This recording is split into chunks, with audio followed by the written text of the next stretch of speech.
podium or however you want to. You mean I gotta dial it in myself?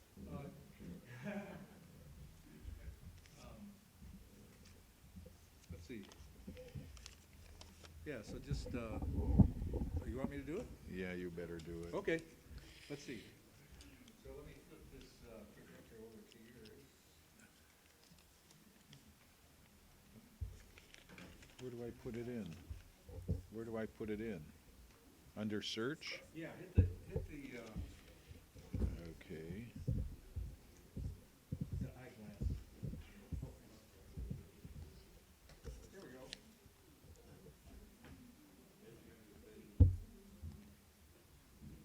Okay.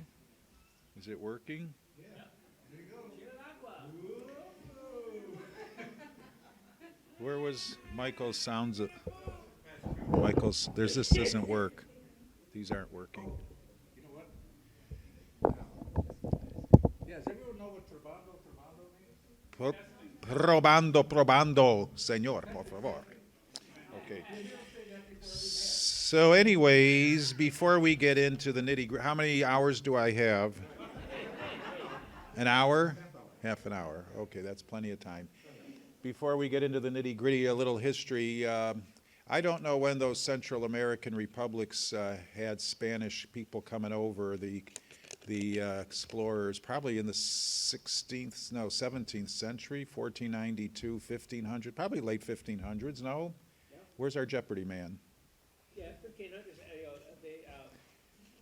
Guadalupe was 1540. Well, that's right. The Spaniards were there quite early. So, Yeah. they were there in the 16th century. Okay, so originally the country of Central America is made up of Guatemala and El Salvador and Nicaragua and Honduras. And then there's also Belize, which used to be called British Honduras. And then there's Panama, but the Central Americans don't refer to Panama as being part of Central America because it's really part of the country. It was Colombia. It was part of the country of Colombia, so they count that as being part of South America. And so anyways, what happened was the main colonization took place in Guatemala. Guatemala has beautiful ruins from those times that you can see in Antigua, Guatemala, and other places. And what happened is the territory of Guatemala that we now call El Salvador, it's not very fertile. So what were they doing? They weren't manufacturing towels yet. They were just basically doing farming, a lot of farming and grazing and that kind of stuff. So they gave away that land supposedly to 14 families. 14 families had tracts of land that make up the 14, they call them departments. We would call them counties because El Salvador isn't even as big as Ohio. It would be about the size of the state of Massachusetts if it were a state. So they have 14 counties, we'll call them.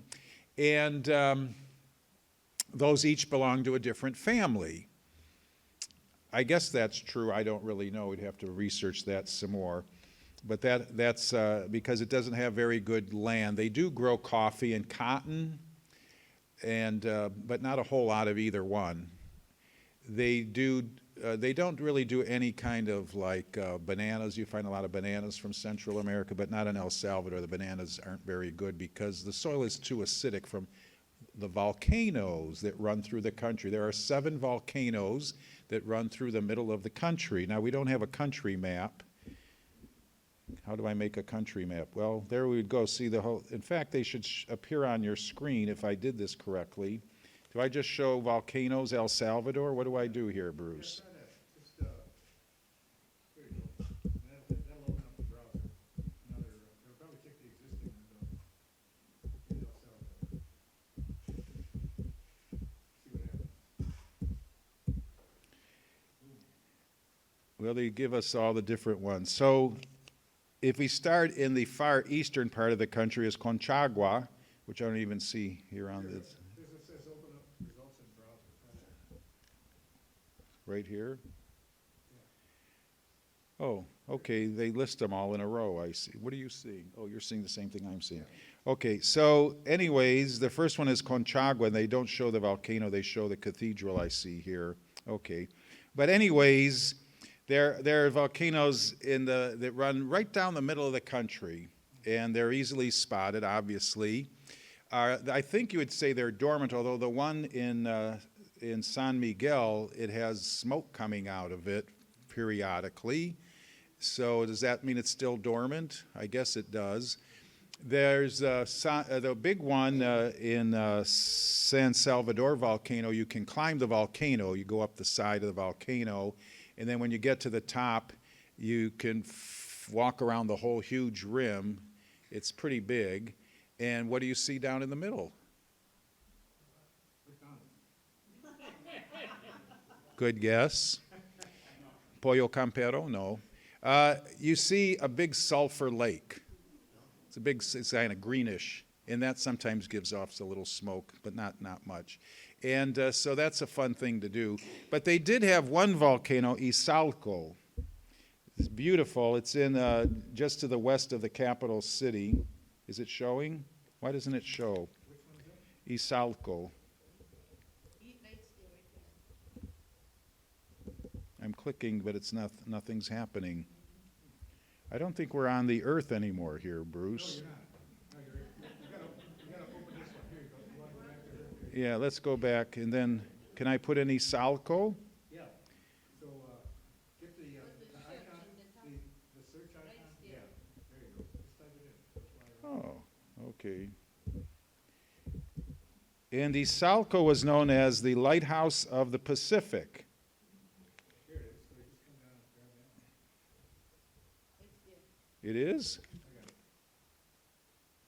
Okay. Can we get any closer? Now, see, now they have the town. They don't have the, What you can do is use the wheel. Use what the wheel? mouse, and it'll- What mount? Oh, here? Yeah. You mean this here? Don't use that. This is the I want to see the volcano itself. Well, and then look at, there you go. Okay. It's a slideshow, so see the arrow? Yes. Yeah, you probably use a different view. So that was known as the Lighthouse of the Pacific because it lit up at night. It was, I mean, the fire was always burning at the top of it, at the volcano, and then at night it illuminated the whole area. And so the government thought, well, this would be a good tourist thing to do. If we put a big lodge with nice rooms and restaurants, and then people could lodge there and they could watch the volcano or enjoy the scenery or just come to relax. So they spent all this money on developing a resort area right there to watch the volcano. And the first day that it opened, the volcano died.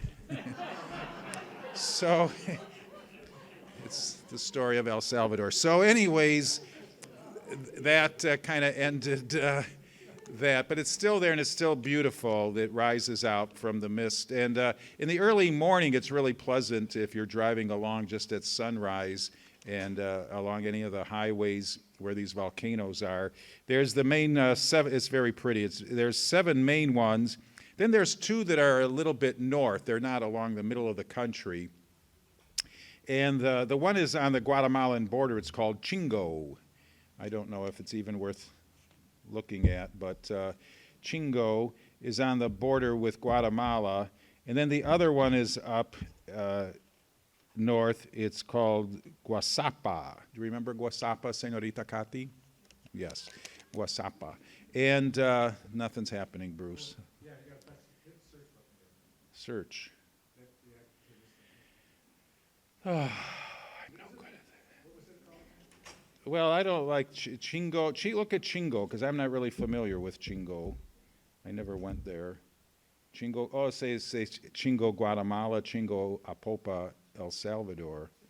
They probably fight over it, yeah. Oh, it's a restaurant. Oh, look at the delicious food. Oh, my, El Chingon. Okay. Yeah, so that's the story. Now, they recently added in the last 30 years or so a 15th department or 15th county to El Salvador, and that one is called Los Angeles, California. And in fact, in their newspapers, now I'm going back 20 years, But in their newspapers, you know how you have a weekend edition, and they had like a weekend magazine that had little features of things for arts and history and things going on. And they had one whole page was dedicated, like the center spread was dedicated to the 15th Department, which is all the goings on in Los Angeles. And because so many Salvadorans had moved there and lived there and keep multiplying there. And so, as well as other cities in the United States had large groups of Salvadorans emigrating even in the 60s and 70s, and then in the 80s, especially during the Civil War in Houston, and for some reason, not Washington, D.C., but Arlington. Arlington, what is that, Virginia? Yes, Arlington, Virginia. So these pictures of the cities, if we can go back to Chirilagua, is, oh, clear. I just exit out. Okay. If we go back to Chirilagua, oh, good. And ooh, what's that? Oh, there we go. How do we center in deeper now? Oh, well, you should be able to find the church. And the church is always on the town square, along with the jail. And the city hall, and there's a Parque Municipal. But anyways, actually, pardon? Yes, it's Our Lady of Guadalupe, La Señora de Guadalupe.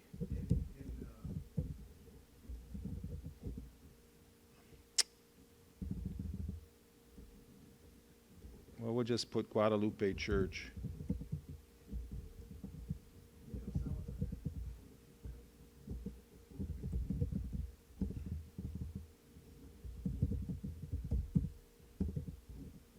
I don't think it's working. No. It's not working. Well, I did this the other day, and the thing is, the church isn't where this is. It's further into the town. You can zoom out with the wheel. Well, I don't really want to zoom out. Is this going up to, oh, that's going up to the hills now. We don't want that. Okay. The Clinica Medica Shalom. Is there a big change between now and then? Probably. I haven't been back. Here it is. Here's the church. I haven't been back in over 20 years. And these are all dirt roads that we're looking at. And, you know, when we travel south, we get, they call it, what do they call it? Montezuma's Revenge. But they, too, get what they call mal de mayo, sickness of May sickness, because that's when the rains start, the rainy season starts. And so you can imagine all of the cows and horses just doing their things in the streets here, and then it rains, and then the water runs into all of that feces material runs into the water table, and then you drink the water, and you're basically getting all sorts of diseases, and they get sick too in May, unfortunately. But this is Parroquia de Nuestra Señora de Guadalupe. A pop-up icon? Yeah, that's it. Oh, click on that. Oh, there we go. There's a better picture. Can you see that? Oh. So that basically, that's it? That's not, is that it, Kathy? They painted the church.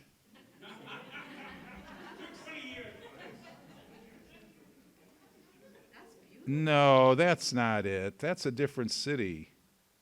That's got to be in a different city. No, it says in Chirilagua. Well, I guess there have been a few changes since I left. All for the better. That looks beautiful. It's probably your tax dollars that were sent there to help do all that. Wow. Oh, there's Fiesta. Now, the Fiesta is a big thing. We have our beer fest, Oktoberfest in July. And every town, but really I should say every parish, every Catholic church, has a fiesta on the feast day of the saint of the church. So Our Lady of Guadalupe would be December 12th, right? And if you're Immaculate Conception, it would be December 8th. And it's a combined civic and church affair because they don't have all of this separation of church and state nonsense that we do. The church and state kind of work together, more or less. It depends. But what I'm saying is, because it's a church thing, even if you're not Catholic, and remember, the country is like 85% Catholic, so there's mostly Catholics, very few non-Catholics. Everything just kind of flows together, and so it's a week-long celebration. It lasts a week. And the final day, of course, there's fireworks. It's like a whole carnival comes to town, and there's lots of vendors just like we do. And then you have dances, and you have what do they call, like a queen of the fiesta, which is the girl who sells the most tickets to help fund the fiesta. So it's usually a girl whose family has some money or has a business, that they can contribute a lot to the town just like here for our Oktoberfest in July. Maybe we should have a queen of the Oktoberfest. Where's Betsy? Is Betsy here? Betsy, what do you think, Betsy, as a way to raise money for the Oktoberfest? We have an Oktoberfest queen, whoever sells the most tickets. Well, it's something to think about. And then, of course, the Mass is the big thing, and the procession is a highlight of the fiesta. And when I was in another parish in La Libertad, we could float over to La Libertad. Now, can you punch that in, La Libertad, El Salvador? It's right on the ocean. It is miserably hot and humid every single day of the year. I remember going to bed after having the midnight mass at midnight. No, it was at 10 o'clock, and I went to bed at 1:30, and it was 88 degrees in my room. And it was hot. But anyways, if I'd go up to the Capitol, which is up in the cooler in the mountains, people would say, well, they could see I was agreeing when they said, where do you live? And I said, in the port. And they looked at me funny. And they said, how can you stand living there? We don't even like living there. And I said, so anyways, okay, well, that's the department, that's the county, but then there's the city, La Ciudad, right here, La Libertad. And so anyways, I got there in June, and then they told me it was getting near time for the fiesta on December 8th, Our Lady of Immaculate Conception. And, there's the Muay, the pier that comes out. And the church is just right here. So they told me, they said, well, when we have the fiesta, we have a novena 7 days leading up to the 8th. And of course, the fiesta starts around the 2nd, 1st or 2nd. And they said, and Mass is at 5 o'clock. And I said, oh, and who's going to be doing it? And they said, well, you are. And I said, okay. And I said, and how many people should I expect, like a dozen or so? And they said, no, the church is going to be jam-packed. You're not going to be able to find a place to sit down. I said, well, I doubt that, but okay, if you say so. Well, here's what happened. It's 4:15 in the morning. And all of a sudden, I get knocked out of my little cot because the bells are ringing. If you live in town, you're going to wake up. The bells were really, really loud. And then they rang again at 4:30, and they rang again at 4:45.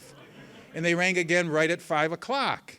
I walked in, I had to push people aside. I felt like when, what's his name, Mr. Las Vegas, who's that guy? Wayne Newton.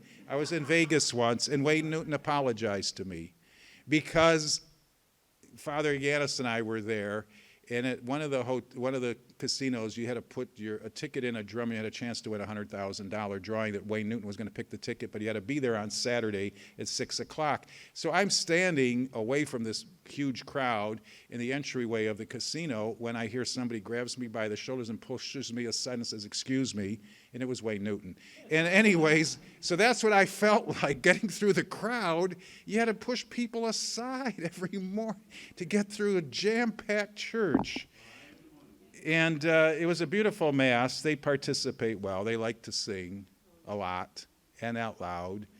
And Father Denny St. Marie says happiness in Latin America is measured in decibels. So the louder, the happier. And you know, you go to Fatima, if you've been to Fatima, and the whole outside area that's fenced in for the shrine is all considered sanctuary. It's like you're in church. And if you talk to someone, an usher will come up to you, one of the people there, and tell you to be quiet. You go, I have never been to Lourdes. You've been to Lourdes in France? Anybody been to Lourdes? I imagine it's pretty quiet and prayerful, right? Go to Our Lady of Guadalupe in Mexico. It's the exact opposite. There's bands outside playing, mariachis playing, there's people dancing. It's just a different expression of gladness and of joy and faith, you know? It's very outgoing and loud. So anyways, that fiesta was similar like all of the fiestas, I guess I would say. And but they also had the tradition of having neighborhood masses during fiestas. So you were also doing one or two more masses besides the regular mass, because the little neighborhood wanted a mass and that little neighborhood wanted a mass. And it was a long tradition going back to Christopher Columbus or something. So what could we do? So we said we were going to visit the three parishes. We didn't really visit much of Chirilagua. It's, if we go back, it was in the eastern part of the country. And the country of El Salvador is divided by the Lempa River, almost right down the middle, north-south. And believe it or not, it was two different Indian tribes on either side of the river grew up. And they did little things differently. One had spoked wheels on their ox carts. The other ones had solid wheels. I don't know which was which. East had solid. In the east, if you got a tortilla, it was a large-sized tortilla. In the western size, it was a smaller-sized tortilla. And there was language differences, too, which affect the Spanish language. So the diocese sends you all the way to Cochabamba, Bolivia, to learn Spanish in a classroom with college-educated Bolivians, and it's one-on-one, and there's no sound, and it's it's pretty remote in Bolivia. Cochabamba's up at about 9,000 feet, and so there was no English around. No English was spoken, no English radio or TV, so it was a good place to learn another language. But then you get to the parish in El Salvador, and you're hearing confessions, open confessional,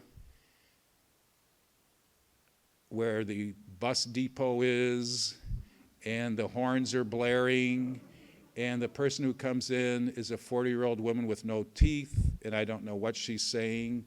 Plus, they have words that you didn't learn in Spanish because it's a mixture of the local Indian dialect gets mixed in with words for Spanish. So it takes a lot of patience, I guess, to kind of live and work in that kind of thing. He was in El Salvador. It was the first time he did baptisms. He called all the fathers potatoes. So, yes, ma'am. I wasn't there that long. I think altogether I was there for like 4 years and then another half a year. I went back for 6. I was there for 2 months at one time, too, to help out. And Kathy here was there, what were you there, 4 or 5 years? Yeah. And so it was in a remote part. It was just a little cow town. There really wasn't. You had to go to San Miguel, the capital of the department, which was about an hour-and-a-half drive, if I remember correctly, where they had a hospital. We didn't really have a doctor in town in Chirilagua, but we had Frank. Yes, he was. Tell the story about the doctor. What doctor? He had the hives. Oh, well, yes. You know, who likes cashew nuts? Everybody likes cashews. Oh, good, I have 4 minutes.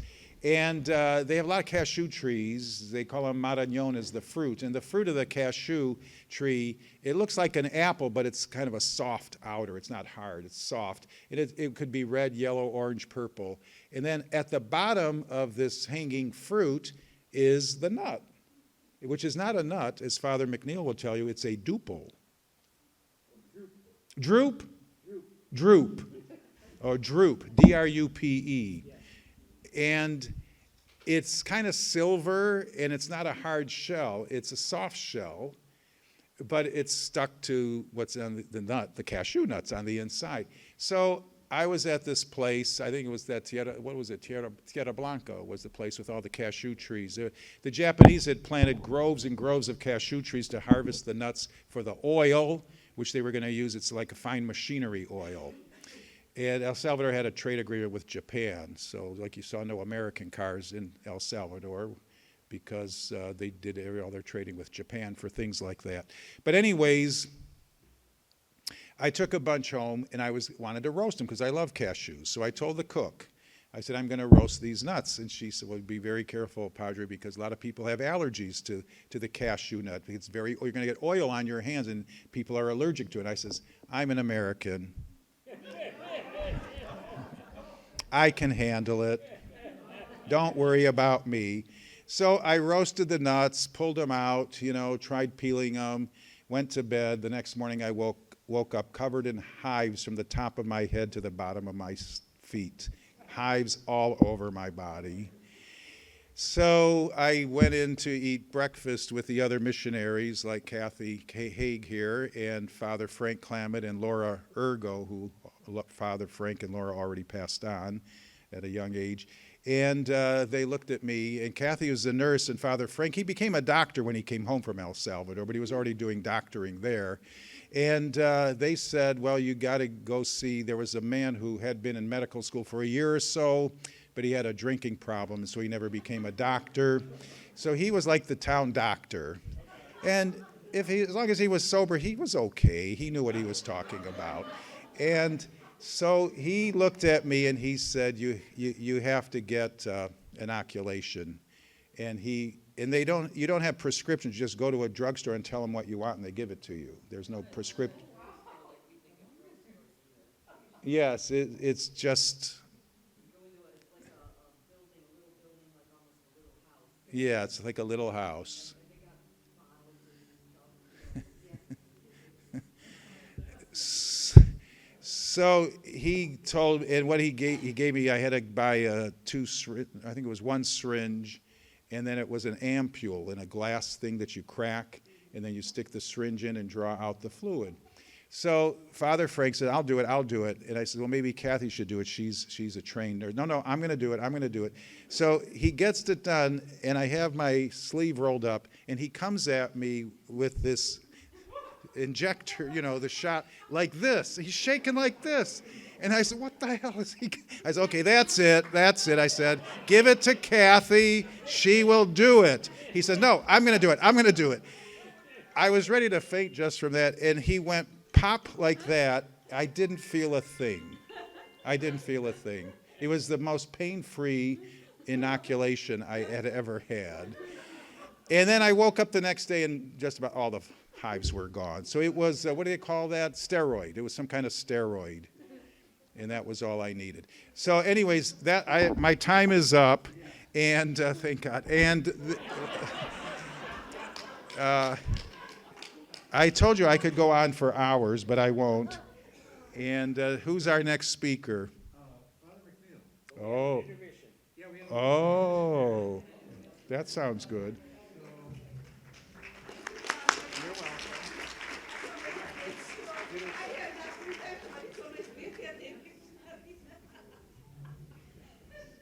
So everybody fill up your glasses and have some more pizza.